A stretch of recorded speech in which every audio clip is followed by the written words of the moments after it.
Hola, somos La Muela del Juicio Podcast, un espacio donde tendremos de invitados a los principales actores de la amplia comunidad de la salud bucal. Y con ustedes, el doctor Jeffsy Beltré y la doctora Elisa Ramírez.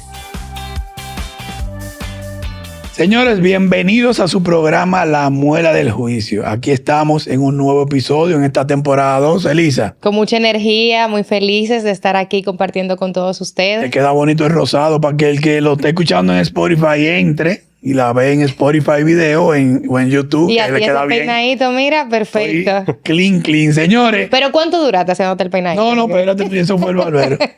Gracias como siempre por sus comentarios. Ese primer episodio fue bestial. No, eso fue increíble. Porque el doctor Adolfo tiene demasiada vivencia y es una persona que representa demasiado la odontología. Así que recuerden, como siempre, @La Muela del Juicio Podcast en todas las plataformas. Compártanlo, denle like, comenten y recomiéndenos quienes ustedes quieren ver aquí sentados con nosotros para hacer las diligencias. Y felices de recibir ese apoyo de esas personas que nos apoyaron en la primera temporada y que dicen presente en esta segunda temporada. Así mismo es. Y hoy tenemos un banquete doble, porque de verdad que nos honra tenerlo hoy. Son doctores que se han ido por la rama de la ortodoncia. Y quien no lo conoce de cara, lo conoce de nombre. Así mismo es, porque es un nombre bien reconocido. Son generación de padre e hijo, como dije anteriormente, y de una trayectoria admirable. Con nosotros hoy está el doctor Héctor Luis Rodríguez, padre, y Héctor Luis Rodríguez, hijo. Bienvenidos. Encantado, un placer. Muchísimas buenas tardes. ¿Cómo los diferencian de nombre? Bueno, te voy a ser sincero. Nos dice Héctor Luis a los dos.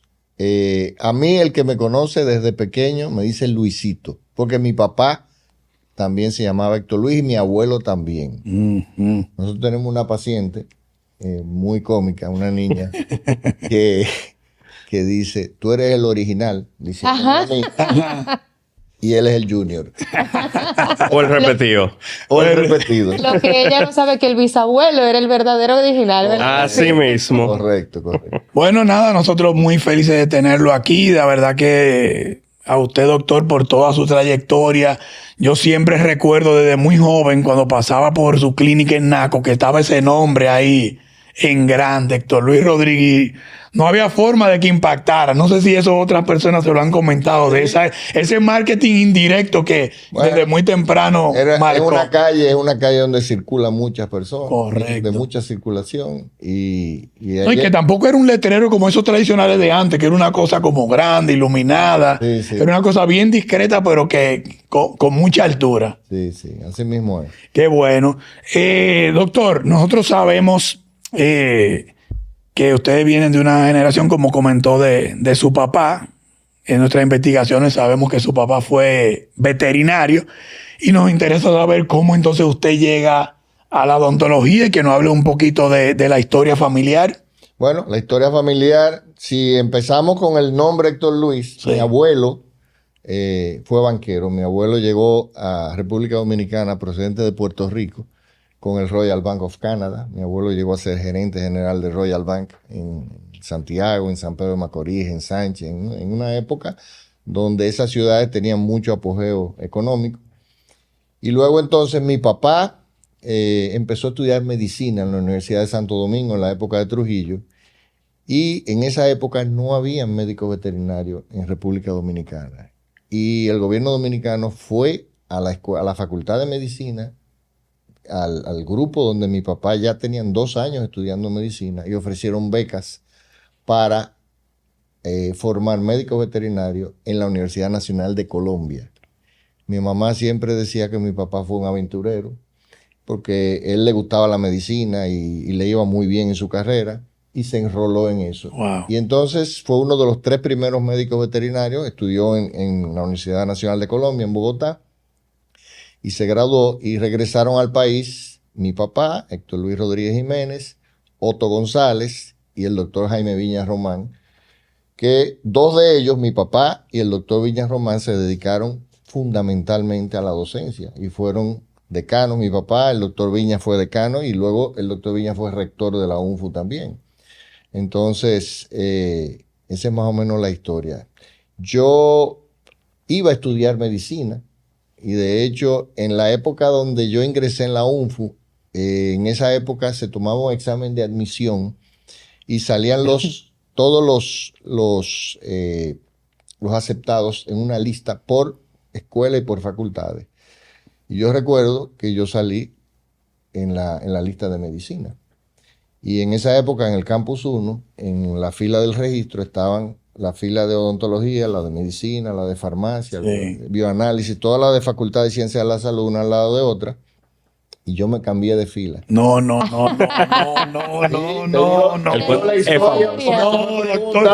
que cómo yo llegué a la un cambio de fila. Y yo llegué a la odontología porque me cambié de fila. Dios mío. O sea, yo me cambié de fila y cuando yo llegué, la muchacha del registro me dice, pues usted está en la lista de medicina. Y yo le dije, no, eso es un error. Yo voy a estudiar odontología. Esa es la historia. Ok, ¿y qué pensó en la fila para cambiarse? O sea, ¿qué pasó por su mente? Yo recuerdo que yo dije, si me hago médico, es como si yo me entrara al sacerdocio. Porque el compromiso de un médico, desde el punto de vista de las emergencias, la dedicación, yo dije, yo prefiero una carrera. Esa fila estaba muy larga, doctor, que usted pensó todo. No. Ya yo estaba en la lista de medicina. Sí, o sea, que claro. Era un tema de ingreso. Porque hay gente que no le gusta hacer fila, ¿verdad? No, y realmente eso fue lo que yo pensé. Yo dije, yo aquí puedo tener una vida posiblemente con menos compromiso de emergencias y de cosas y por eso estudié odontología. Y en tu caso, ¿por qué decidir estudiar odontología? ¿Pensaste en otra carrera? Porque en el caso de tu padre fue un cambio de fila. Claro. Y en tu caso que ya había una trayectoria familiar. Cuéntanos un poquito. Bueno, lo mío va mucho en la familiaridad. Yo desde pequeño recuerdo ir a la consulta de mi padre, crecer yendo muchas tardes a casa al consultorio de mi papá. Y no sé, siempre sentí un llamado que pertenecía. O sea, es algo que no lo puedo poner mucho en palabras porque era más como un llamado. Era algo que no sabía cómo describirlo. Y siempre me sentí atraído hacia la odontología y más que nada hacia la ortodoncia. Y para mí fue algo que yo siempre vi la odontología como una meta para yo llegar hacia la ortodoncia. Porque yo veía cómo la gente salía contenta de allá, cómo la gente salía sonriente. ¡Ay, qué bonito! Era un agrado y una sensación tan agradable que para mí, a mí eso me atrajo y me llamó. Desde un punto que repito, no lo sé cómo describir. Claro. No, eso me imagino que le pasa porque eso son parte de las cosas que uno ve de bonito en esta carrera. Entonces, doctor, ¿por qué ortodoncia? Ya en el caso tuyo ya estamos muy claros que tú querías volarte la carrera y llegar de una vez a ortodoncia, pero sí. En su caso, ¿qué había en ese momento, en esa época, que usted dijo, bueno, ya yo veo que usted es una gente que salta fácilmente? ¿Por qué entonces de una vez se fue por la ortodoncia? No, mira, realmente, cuando tú estudiaste odontología, sí, claro. y tú también, cuando tú te haces odontólogo, tú pasas por todas las disciplinas, tienes experiencias clínicas en todas las disciplinas. Y realmente yo sabía que yo no quería hacer prótesis, yo sabía que no quería hacer endodoncia. Y realmente yo tenía dos inclinaciones que eran odontopediatría y ortodoncia. Oye, y la duda mía con ortodoncia fundamentalmente era el tema de la destreza en el tema del doblaje de los alambres. Tú sabes que ya no es así tanto, pero en los pregrados en esa época, cuando yo estudié, no había ningún tipo de exposición. Para mí, cuando yo llegué a Estados Unidos a hacer mi especialidad, para mí fue muy difícil aprender a doblar alambres. O sea, yo no tenía ningún entrenamiento, porque en esa época las carreras, o sea, los programas de odontología en Santo Domingo no tenían ninguna exposición a la enseñanza en la destreza del manejo de los alambres, de doblar alambres, etcétera. Y entonces, para mí, quizás esa era la incógnita más grande de elegir esa especialidad. ¿Qué no puede contar de ese momento, de esa especialidad, irse en una época muy diferente ahora que hay videollamadas y de todo, pero en esa era una época muy diferente. En esa época, te estoy hablando, 1982. ¿Dónde fue? ¿Qué universidad? En Nueva York. Ok. En la Universidad del Estado de Nueva York. El tema de la lejanía era llamada telefónica una vez a la semana. Wow. No había mucho presupuesto. Eran muy caras en esa época. Cartas con sello y esperar que llegaran. Por ejemplo, una de las cosas, Nueva York era una de las ciudades mejores conectadas. ¿Ya manejaba el inglés usted o cómo se...? Sí, yo manejaba el inglés porque yo hice el último año de colegio en Estados Unidos. Entonces sí manejaba el idioma. Perfecto. Eso no fue una limitación.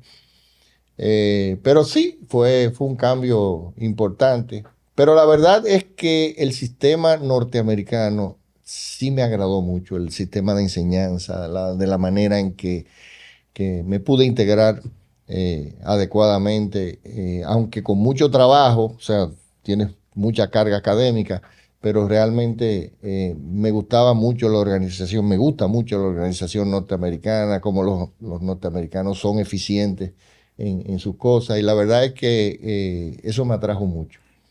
Ahorita usted mencionaba que no tenía esa destreza porque en el grado no le enseñaron o no tuvo mucha exposición en el área de ortodoncia. Quizás ahora pasa algo similar con los grados porque no hay tanta información. Creo que una de las áreas de especialidad donde menos se comparte con los estudiantes es en ortodoncia en el grado. Bueno, mira, yo comparo la época cuando yo estudié con la que hoy en día tienen mis estudiantes, porque yo estoy en docencia en la Universidad Nacional Pedro Enríquez Ureña, y es muy diferente. O sea, él te lo puede decir porque él fue alumno mío.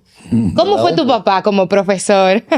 Cuenta eso un poquito. Mira, no te voy a decir que me trataba diferente, pero siempre había ese aire de que yo tenía que dar un extra más, aunque no se decía.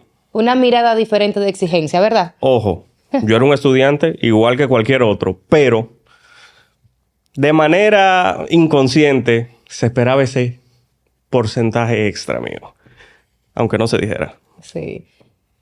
Pero volviendo a la pregunta tuya, el grado de exposición a aprendizaje de temas de ortodoncia de los estudiantes actuales es mucho mayor que el que yo tuve. Realmente es diferente. Son épocas diferentes. Claro. En ese sentido. ¿Por qué decidió entonces ser docente? ¿Qué usted veía en esa área de docencia? Mira, fue por ósmosis, porque mi papá, sí, te digo la verdad, sí, mi papá fue catedrático en su área, en el área veterinaria, fue decano, fue fundador. Mi papá fundó la Escuela Veterinaria de la UAS y la Escuela Veterinaria de la UNFU. Y las dos facultades, la de agronomía veterinaria de la UAS y la de la UNFU también. Y se pasó toda su vida enseñando. Y yo crecí viendo a mi papá dando clases. Sí. Dando clases en la universidad, en contacto con los estudiantes. Y realmente fue algo que, por eso te digo, no me fue difícil. Inmediatamente yo regresé de Estados Unidos, no inmediatamente, 3, 4 años después. Entonces se abrió la oportunidad en la Pedro Enríquez Ureña, iba a salir uno de los profesores y entonces la directora en ese momento era la doctora Olga Heredia Monetti, la hermana del doctor José María Heredia, que en paz descanse, que fue mi profesor también y fue director de la Escuela de Odontología de la UNF. Me llamó y entonces entré a la universidad. Usted sabe que estas entrevistas uno van llegándole cosas a la mente y me vine a la mente preguntarles de historia quizás de su padre, ¿cómo era esa época como veterinario? O sea, porque eso es como algo muy peculiar ya que era muy poco y yo imagino que en una época así la gente estaba en cuidarse ellos, no en cuidar a los animales. Bueno, te digo que mi papá cuando regresó, mi papá nunca montó práctica privada desde el punto de vista de, por ejemplo, de una clínica de perros, como hoy en día es sí, claro. lo natural. Y las mascotas en esa época, posiblemente tenían atención veterinaria, pero no había la costumbre ni...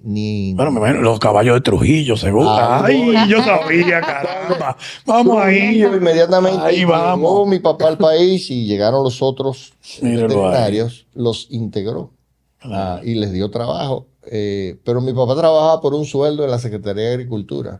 Ganaba 100 pesos mensuales. Digo, en ese tiempo, claro. Pero tenía que darle servicio a Trujillo, a los hijos de Trujillo, a los hermanos de Trujillo. O sea, a quien se le ocurriera. A quien se le ocurriera a ellos, realmente. Sí. Luego, entonces, él llegó, fue también quien fundó la Dirección General de Ganadería.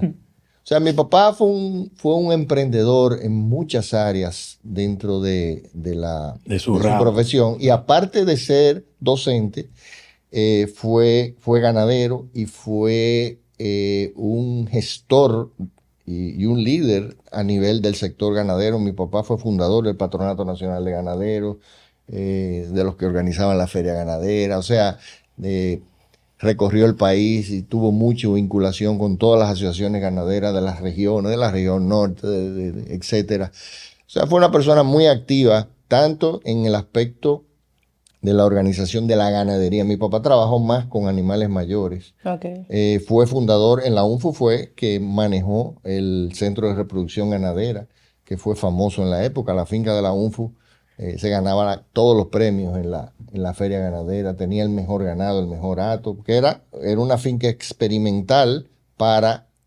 suplir lo que es la parte práctica de la enseñanza de la veterinaria, pero al mismo tiempo también tenía un rol a nivel del país completo, porque ellos hicieron un centro de reproducción ganadera donde se hizo el primer laboratorio de recolección de semen para ganado en el país. Ya no se importaba, sino que ellos tenían sus propios toros, etcétera, y recolectaban el semen y hacían cursos de inseminación artificial e incluso de trasplante de embriones. O sea que él fue un pionero en muchas áreas de su profesión. ¿Qué usted puede decir? Wow, eso lo saqué de mi papá.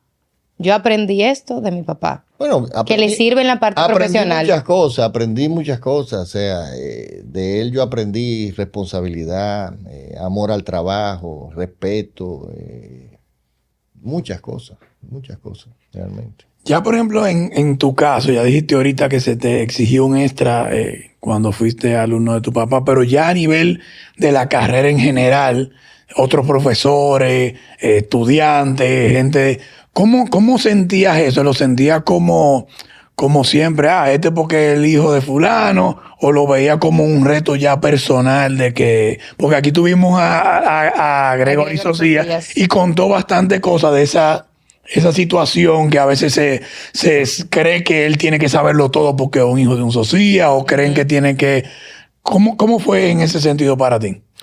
Mira, variaba mucho de persona en persona, porque eso es muy individual. O sea, eso cada quien sabe cómo lo maneja. Pero desde el punto de vista mío como estudiante, siempre era como una expectativa que no se decía. Entonces, sí había cierta presión indirecta. Ya estaba en mí si yo me dejaba entrar o no en esa presión. Pero más que nada era psicológico. Sí habían veces que habían 2 o 3 comentarios, o sea, muy informal, pero nada con mala intención. Al revés, porque todo siempre era en luz de sacar lo mejor de mí. Y de verdad que eso es algo que, primero, no es para todo el mundo. Sí. Porque hay veces que puede ser un poquito incómodo, pero a la vez me ayudó a mí a impulsarme y a esmerarme en tratar de ser lo mejor que yo podía. Porque al final, sí es verdad que mi papá es mi papá, pero al final yo soy yo. Exacto. Y es bueno para ayudarme a yo definirme como persona. O sea que de verdad que eso fue algo que me ayudó mucho. Muy bien. Qué bueno. Doctor, queremos saber cuál es el secreto de tener una clínica exitosa, de tener una profesión exitosa. Bueno, el éxito realmente viene ligado al esfuerzo. O sea, yo te puedo decir mi experiencia desde el punto de vista de cómo yo he concebido mi trabajo desde que empecé a trabajar. Desde que yo empecé a trabajar, yo voy todos los días a mi oficina y hago horario. O sea, y te estoy hablando desde el inicio, cuando yo no tenía pacientes, cuando yo tenía que abrir una revista, un journal y sentarme a leer y esperar que el día fluyera. Entonces, esa ha sido fundamentalmente ¿cómo te digo? Mi norte siempre ha sido dedicarme a mi trabajo, al que haga, porque también, por ejemplo, en la docencia le dedico el tiempo siempre que le tengo que dedicar. Y todo lo que yo hago, yo trato de hacerlo lo mejor posible, pero siempre de una manera responsable y dedicándole el tiempo. Usted sabe que vivimos en un país donde quizás cuando estamos en la universidad o nos graduamos, queremos un trabajo en el gobierno porque es una entrada fija, o sea, tenemos de manera general esa cultura porque no tenemos una organización financiera o de repente no nos enseñan esa organización. ¿En algún momento usted tuvo un trabajo público o...? No, nunca he estado... Siempre en la parte privada la manejó. En la parte privada y en la docencia. Okay. O sea, esas han sido básicamente mis actividades. Okay. Aquí, ya en tu caso, ¿te piensas inclinar también por la docencia como tu papá o no te ves? ¿Qué hay de tu papá que no te gusta? Que tú dices, no, estos pasos no, Beltrán, tú eres fuerte. no van conmigo. Pero claro. Yo soy docente ya. Ah, bueno. Curioso que tú hagas esa pregunta porque yo, inclusive, antes de yo graduarme, yo me involucré activamente con la universidad. Yo fui monitor siendo estudiante y yo presté servicio en el área de ortodoncia precisamente. Porque yo desde temprano estuve muy inclinado a que la ortodoncia era mi norte. O sea, tú pasaste por la odontología para llegar a la ortodoncia. 100%. Claro. 100%. Te comprendo, me pasó lo mismo con odontopediatría. Sí, yo personalmente a lo largo de la carrera yo me fui dando cuenta y confirmé mi elección de que la ortodoncia era lo que yo quería hacer. Pero sí te puedo decir de que pude encontrarle cariño a otras áreas. O sea, yo, a pesar de que no me encantaba, yo era bueno en endodoncia, fui bueno en cirugía, por ejemplo, pero no era lo que realmente me apasionaba. No era algo de que yo dijera, ok, esto pudiera ser algo que pudiera entrar en contención con la ortodoncia. O sea, eso nunca se había afectado. Pero el tema de yo involucrarme desde temprano con la universidad, para mí fue vital porque me ayudó mucho a crear un sentido de compromiso con mi alma mater.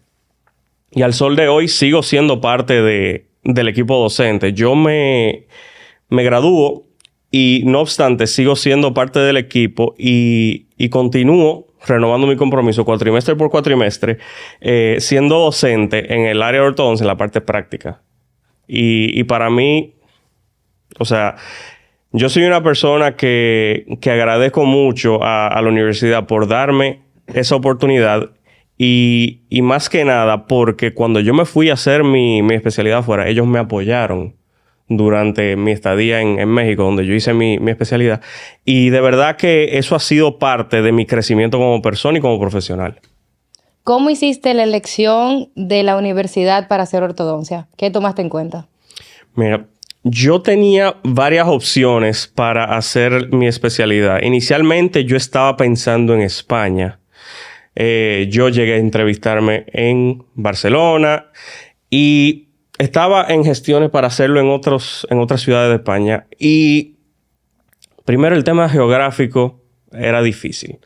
Segundo, en ese momento estaba el tema también de la lejanía. O sea, también el tema económico, o sea, el tiempo, la modalidad. O sea, habían varios factores, pero al final también el factor tiempo.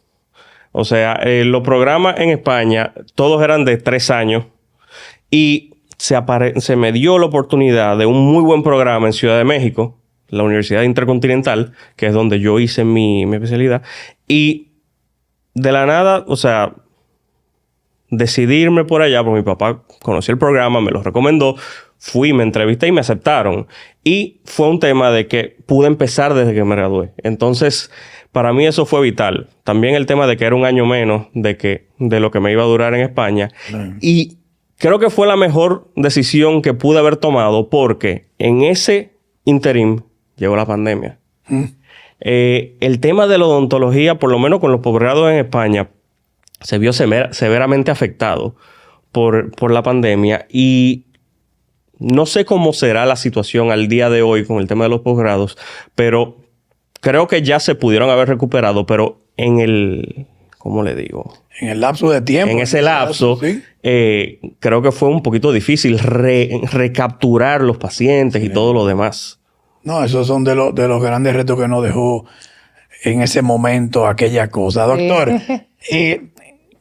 en su práctica ustedes tienen diferencia de criterios, diferencia de opiniones, usted que viene de una generación diferente a su hijo.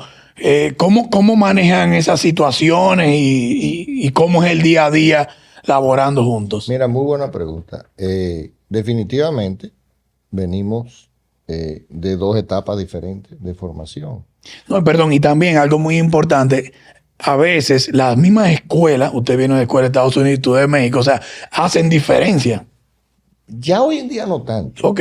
Porque, te voy a ser sincero, pueden haber diferencias, pero no tan marcadas como eran hace 30, 40 años atrás, por el tema de la comunicación. Hoy en día, la educación y lo que es la tecnología en el área de odontología, yo no sé si tú opinas igual que yo, pero en ortodoncia los criterios están más unificados a nivel mundial. Sí, eso Están más globalizados, vamos a decir. O sea, realmente eso no es tan difícil. Ahora, sí somos de generaciones diferentes. Yo soy su papá, él es mi hijo, él es mucho más joven, él tiene más ímpetu, yo tengo más experiencia, hay cosas. Entonces, es una buena sinergia. Realmente nos llevamos muy bien.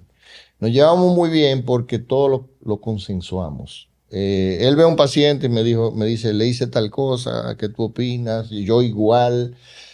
Cuando él toma una decisión, yo la respeto. Okay. O sea, realmente no ha habido ningún conflicto en ese sentido. Hay una sinergia interesante y tenemos cada uno su espacio dentro de... Él, por ejemplo, con el tema de los alineadores, él es el que más lleva el peso en la parte de alineadores. Yo llevo otras áreas de la oficina, yo llevo más carga. Y no ha sido que ni siquiera nos hemos sentado a decir, mira, tú te ocupas esto. Claro. No, que la misma dinámica va llevando que cada uno vaya tomando su espacio y de esa manera se maneja bastante. ¿Algún conflicto fuerte ya en tema quizá económico o algo de la clínica, alguna decisión? Oye, no, la parte económica se definió desde el principio. Nosotros nos sentamos y dijimos, mira, esto va a operar de esta manera, así, así, así. Y él entró dentro del esquema de la oficina como un clínico más y realmente, bueno, él te lo puede decir. Si tú no estás de acuerdo, un día tú respiras profundo y hablas con tu papá el otro día del caso, ¿verdad? No, ni siquiera, lo digo el mismo día. Porque al final es una relación que, más que de padre e hijo, somos colegas también, entonces hablamos el mismo idioma. Okay. Y el día que yo no me sienta cómodo con algo, yo sé que yo se lo puedo decir con toda la confianza del mundo. Porque al final, sí, somos dos personas completamente diferentes, pero nosotros tenemos la gran ventaja de que hablamos el mismo idioma. Y para mí eso me ha facilitado la vida de una manera que yo no sé cómo decirlo. O sea, es muy fácil el tema de nuestro día a día, porque si yo no estoy de acuerdo con algo, él me lo dice o yo se lo digo. Y de verdad que nosotros lo podemos discutir y lo podemos hablar y llegamos a una solución casi que inmediata. Más que padre e hijo dentro de la consulta, ustedes son un equipo. Sí, 100%. Sí. 100%. Y nos apoyamos en diferentes cosas porque, por ejemplo, yo tengo mi fortaleza y mis debilidades, al igual que él. Y, por ejemplo, yo soy una persona que me apoyo mucho en su experiencia. Hay muchas situaciones de tacto delicado, a veces con pacientes, con personas que, por ejemplo, que han sido sus pacientes y que a veces los veo yo, que en verdad me toca dar un paso atrás y decir, ok, ¿cuál es la mejor forma de yo seguir adelante? Porque no es que pasó nada malo, simplemente que yo me apoyo de esa experiencia de él para saber cuál es el mejor paso hacia adelante. Y de verdad que para mí es una bendición. O sea, porque lamentablemente no todo el mundo tiene ese guía, esa persona que ha caminado un trecho y que ha vivido tantos años y que tiene un pequeño manual donde te puede decir, mira, tú puedes hacer esto, puedes hacer lo otro, o mejor no hagas esto. O sea, para mí eso es una ventaja y eso no tiene precio. Me surge una duda. ¿Cuál ha sido su método de enseñanza, de crianza para su hijo? Porque sabemos que vivimos en unos tiempos y esta nueva generación no es tan respetuosa de los adultos. Entonces, por lo que tú describes, se nota primero la admiración y segundo el respeto que sientes por tu padre. Y obviamente eso tiene una base de crianza. ¿Cuál ha sido? Bueno, mira, nosotros somos una familia grande. Él es el mayor de 5 hijos. Wow. O sea, hay 4 varones y una niña que es la más joven. Yo digo niña, tiene 24 años.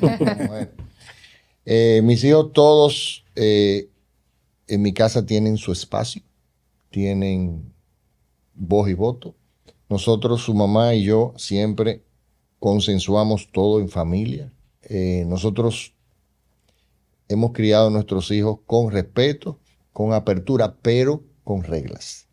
En mi casa siempre ha habido reglas. Y las reglas están claras. Pueden ser buenas, pueden ser malas, a veces a una gente le gusta, a otros no, pero las reglas están ahí. Y ese ha sido básicamente el método que nosotros hemos manejado la familia y yo creo que ha dado resultado.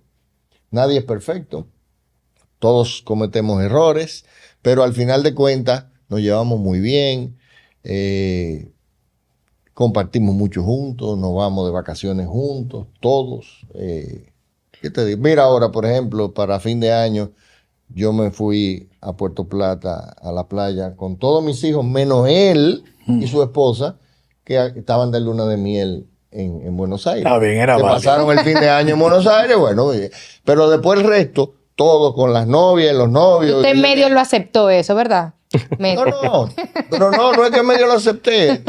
Nosotros felices también, porque cada uno tiene que tener su espacio, y más ahora que ya él tiene una familia propia. Claro. Pero realmente, ese es el método en que nosotros funcionamos como familia. O sea que... Y por ejemplo, algo, doctor, que a veces no le gusta de él y viceversa, pero que tiene que lidiar con eso. ¿Qué sería? Porque no puede ser tan perfecto todo esto. Oye, todo el mundo tiene sus diferencias. ¿Qué te digo? Como te digo, todo el mundo tiene defectos. Yo tengo defectos. Claro. Hay cosas que quizás a él no le gustan de mí y me las dice. Pero así nada puntual de que sea un obstáculo en el funcionamiento. Es como... yo te puedo decir, o tú me puedes decir a mí, mira, tú llegaste tarde y no me gusta. Esas son cosas pero son cosas del día a día. Pero en sí, en esencia, él y yo no tenemos grandes diferencias. O sea, realmente no existen. Muy bien. Ahorita, doctor, fuera de cámara estábamos hablando un poquito sobre los avances que lleva la odontología digital. En el caso de ustedes, el boom de los alineadores. Hablamos un poquito de cómo se ha prostituido en el sentido de que ya quieren ir a una farmacia en Estados Unidos, por ejemplo, que se hace un escaneo, se lo mandan a la casa. Todo eso que es de una nueva camada. ¿Cómo usted lo ve? ¿Cuál es su opinión? Y me gustaría también saber la tuya ya del punto de vista más Mira, cercano. yo tengo muchos años trabajando en el área y la ortodoncia posiblemente ha sido la especialidad a través de los tiempos más codiciada para inmiscuirse. O sea, el no especialista, porque hoy en día, por ejemplo, hay mucha gente que pone implantes sin experiencia o sin entrenamiento, pero lo del implante es más reciente. La ortodoncia tiene más tiempo. O sea, yo he vivido mucho, lo que le llaman el intrusismo en la especialidad. Y a la larga, yo te puedo decir, que fue lo que comentábamos fuera de cámara ahorita, se cae porque los fracasos empiezan a evidenciar. O sea, una persona puede tener un mercadeo enorme, por ejemplo, con alineadores o con cualquier producto, con implantes, con lo que fuera, y si no tiene la consistencia académica, la consistencia de fortaleza, de darle un servicio al paciente, de que esos trabajos no fracasen, entonces generalmente se empiezan a caer. Los pacientes no son tontos. Puede ser que el paciente caiga por por una propaganda, por cuestiones de precio, porque se lo venden de una manera muy bonita, pero al final si el resultado clínico no es el adecuado. Y tú sabes que eso no se compra en la esquina. El tema de la formación académica, de la integridad profesional, de la calidad profesional, y ahí se involucran muchos factores.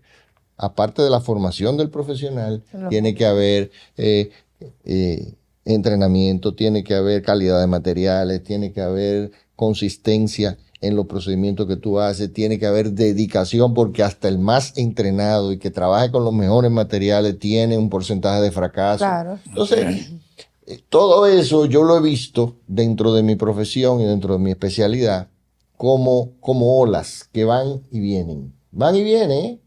Fíjate que hablábamos ahorita en el caso de los alienadores de una casa en los Estados Unidos, que me voy a reservar el nombre porque estamos haciendo algo público, que hizo un mercadeo. Esa gente hacían los escaneos en los malls, ¿eh? Y le tomaban la dirección al paciente y le cobraban por tarjeta de crédito y le mandaban los alineadores a su casa. Pero eso fracasó. Esa compañía empezó en el mercado de bolsa de valores de los Estados Unidos a tomar, desde que empezó el boom, a tomar un precio a la acción, e incluso inversionistas de bolsa de valores compraban esas acciones y eso se fue a pique. Esa compañía ya quebró y mucha gente perdió dinero ahí. Entonces, es un tema de consistencia, de tiempo, de formación. ¿Qué te digo? No hay nada. No hay camino corto. Ahí no hay magia ni hay camino corto. Así, en tu opinión, en ese caso de los alineadores, de cómo los recomiendas, cómo lo ves desde tu perspectiva, que tú eres ya un ortodoncista de una nueva generación. Mira, los alineadores son una herramienta maravillosa para el tiempo en que vivimos. Se busca mucho la discreción, se busca mucho la estética y son una herramienta muy buena, pero hay que saber primero elegir en qué caso yo lo voy a aplicar. Ojo, yo no estoy diciendo que no se pueda hacer alineadores con todos los casos. Todo depende de la planificación y el diagnóstico. La clave de un caso exitoso en ortodoncia, en odontología, en endodoncia, o sea, todo está en el diagnóstico y en la planificación del plan del tratamiento. Si no hay una minuciosa planificación, sea la rama que sea, lamentablemente va a fracasar. Entonces, si una persona no está preparada para hacer un diagnóstico efectivo, no creo que sea la mejor persona para ejecutar un plan de tratamiento simple y sencillo. Por eso hay que dejar de cobrar 200 pesos una consulta. O sea, es donde tú tienes que tomar más tiempo en el paciente, definitivamente. Correcto. Doctor, cuéntenos un poquito de su experiencia en su clínica de Capcana. Bueno, mi clínica de Capcana tú sabes que es un área geográfica del país donde yo he estado yendo, y nosotros como familia desde hace muchos años. Y realmente la inicié porque le quería dar sentido a la casa de vacaciones. Entonces, yo inicié esa clínica cuando la carretera, la autopista del Coral no existía. Estoy hablando del año 2009. Y yo me embarqué en ese proyecto y todo el mundo me decía, este está loco. Pero yo sabía que eso era una cuestión de tiempo en ese sentido. Entonces, yo empecé a ir a esa clínica y cuando iba semanal, iba en avión. Dejaba mi carro en el aeropuerto Joaquín Balaguer, ahí en el Higüero. Me iba en un avión, una línea aérea que volaba. Me iba por la mañana y venía por la tarde en el avión. Así tuve varios años. Tenía un personal allá que vivía allá, que yo le cubría hasta el hospedaje y todo, sí. Que fue un personal que se fue desde aquí. De hecho, la doctora que se fue inicialmente conmigo en esa época, que fue una egresada de la universidad, de la UMPU, se instaló allá y no ha vuelto. Tiene clínica propia allá y todo. O sea, ella progresó y le fue de maravilla, le está yendo de maravilla. Y tiene una clínica privada allá. Hizo maestría en odontopediatría, es odontopediatra, y etcétera, etcétera. Bueno, entonces, y hoy en día la seguimos manejando de esa manera ya más fácil porque ya la carretera va. Yo me voy los fines de semana, a veces trabajo los lunes, a veces trabajo viernes y me quedo en el fin de semana. Otros especialistas van. Por ejemplo, Héctor Luis no está involucrado todavía en la clínica de Capcana porque le está dando más calor a la de Santo Domingo. Ahora es una maravilla porque cuando yo estoy en la clínica en Punta Cana, él se queda aquí en Santo Domingo. Todo funciona, todo sigue funcionando. Exacto. Entonces, esa parte, doctor, que es muy importante para nosotros, que no nos enseñan cómo emprender, cómo usted planificó ese sistema de negocio nuevo que se aventuró, qué tiempo tuvo que subsidiar esa clínica, si tuvo que mudar gente y de todo, usted tiene unos gastos sumamente altos. Te dije que tuvo que mudar gente. Claro, por eso. Ahora, la palabra clave, y tú la utilizaste ahorita y hablaste de eso, para yo iniciar esa clínica fue la digitalización. O sea, yo no sé si esa fue la primera clínica totalmente, como dicen los americanos, paperless. O sea, sin papel, o sea, sin ficha. O sea, todo conectado. Desde el año 2009 nosotros montamos radiografía digital, fotografía digital, todos los equipos con una computadora. Entonces, la doctora que estaba allá en ese momento, y eso se hace todavía, llegaba un paciente. Nosotros somos un grupo de especialistas, hay endodoncistas, bueno, que tú conoces. Sí, claro, Juan Francisco, amigo mío, claro. Hay cirujanos, hay protecistas, etcétera. O sea, es un equipo. Entonces, se hace un diagnóstico del paciente, que hablábamos de diagnóstico ahorita, pero todo sustentado con imágenes digitales, radiografías digitales, fotos, etcétera, un examen clínico. Entonces se cuelga en un PowerPoint el paciente y se discute en un chat entre todos, cada uno da su opinión, se hace la secuencia de tratamiento. Por ejemplo, un paciente llegó con problemas periodontales o hay que hacerle 2 endodoncias, entonces entre el periodoncista y el endodoncista se ponen de acuerdo y uno va primero, el otro después, las secretarias están dentro del chat y organizan la secuencia de tratamiento. Entonces ahí se van llevando los casos y los casos se discuten de esa manera. Pero la palabra clave para que funcionara a distancia y sin la concurrencia inmediata de todos los doctores fue las imágenes digitales. Eso es muy importante, porque de verdad que emprender una clínica hoy en día hasta en tu mismo entorno no es fácil y sobre todo usted tener que hacerlo. Y como le preguntaba, o sea, ¿qué tiempo tuvo que subsidiarla quizás? Mira, porque era una población muy poca y todo eso. Voy a ser sincero, claro. El subsidio fue un tiempo y fueron unos 2 o 3 años de que había que en algún momento meterle la mano a los gastos de la clínica, pero... ¿No pensó en ningún momento decir, bueno, esto no está funcionando? Sí. Bueno, te voy a ser sincero. Claro, y para eso es. Yo de hecho, cuando iniciamos ese proyecto, yo lo inicié con una amiga oftalmóloga, que es la doctora Cintia Cunillera Valle, que también iba a dar consulta en oftalmología y montó todos sus equipos de oftalmología y compartíamos gastos. Ella se cansó temprano y me dijo, yo no sigo. Y cuando me dijo, yo no sigo, wow, el tema de los costos me caía completo a mí. Correcto. Porque era alquilado el local al inicio. Entonces yo hablé con los Azuri, con Ricardo Azuri, claro, y le dije, mira, voy a quitar la clínica porque... Entonces me dijo, no, pero vamos a buscar la vuelta. Entonces, ese centro comercial donde está esa clínica, ellos no vendían. Como la mayoría de los centros comerciales no venden, sino que alquilan. Claro. Pero te voy a hacer una confidencia pública. Pero que, confidencia pública. Entonces él me dijo, pues entonces yo te vendo. Entonces, de esa manera, yo adquirí el local.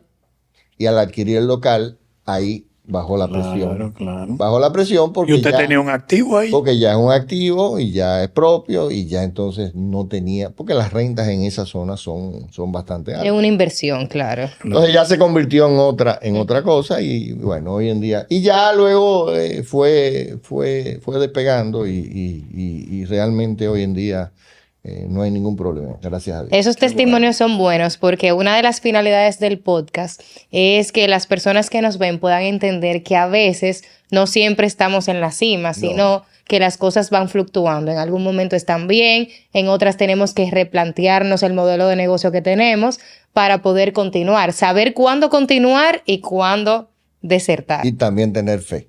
Porque si tú no tienes la fe y el empeño, o sea, poner dinero todos los meses, cuando tú no tienes fe de que eso va a funcionar, no es fácil. No es fácil.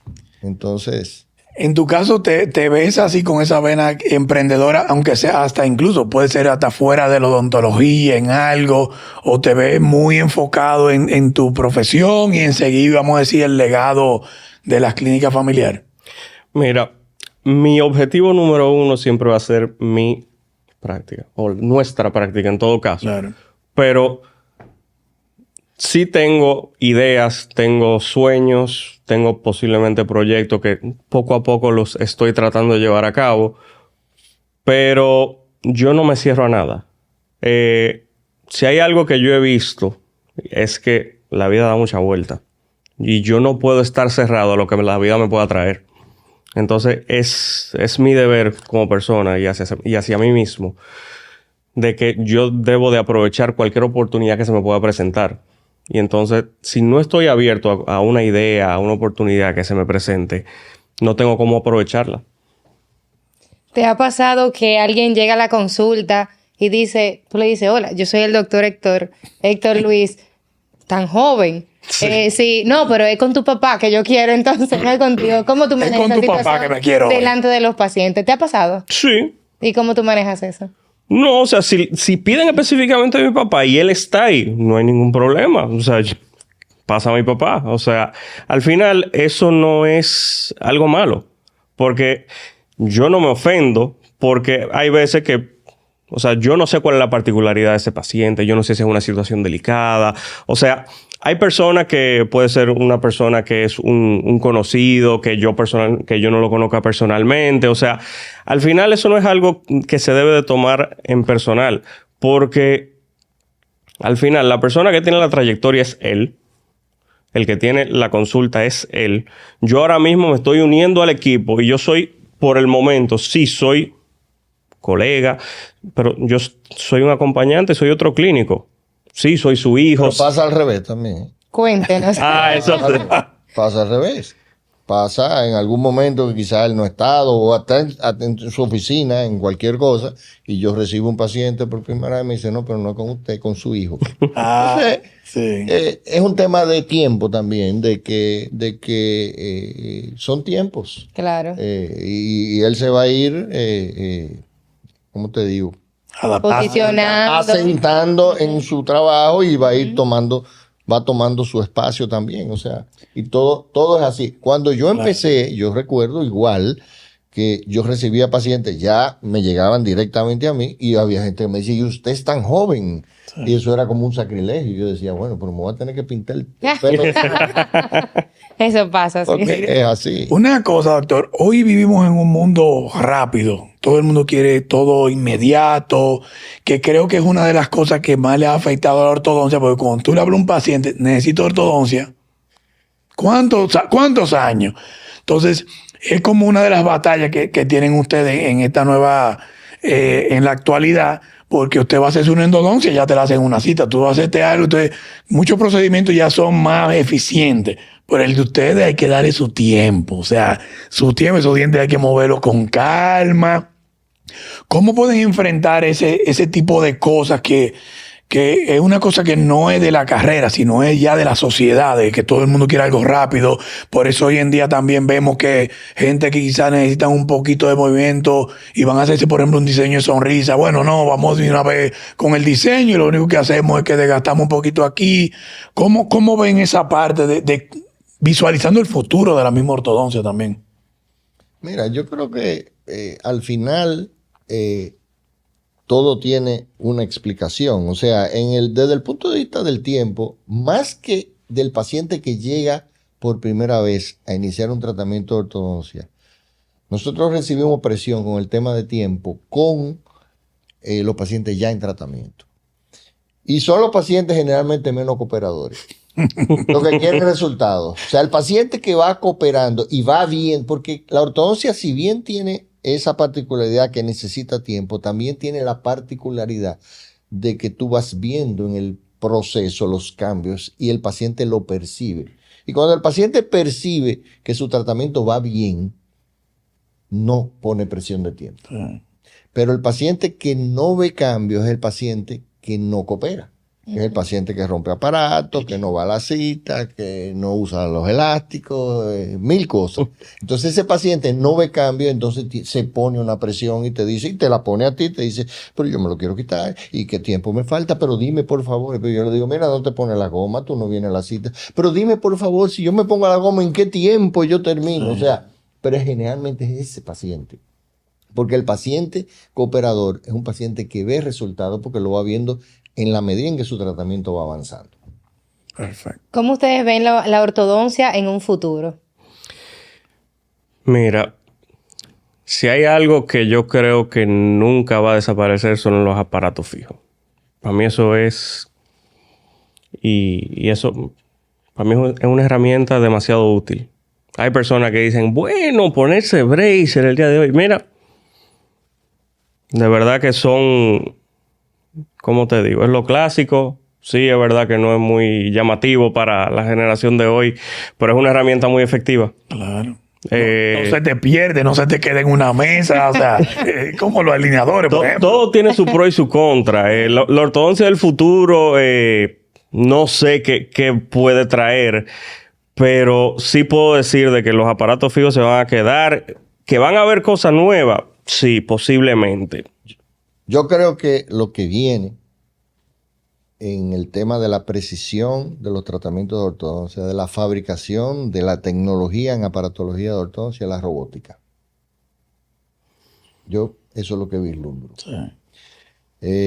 Incluso en odontología ya, nosotros tuvimos el año pasado en Estados Unidos, donde un colega, un cirujano de cierto renombre en la Florida, y nos enseñó ya el robot que estaba en fase experimental, todavía la FDA no lo ha aprobado para hacer cirugías ortognáticas. Bueno.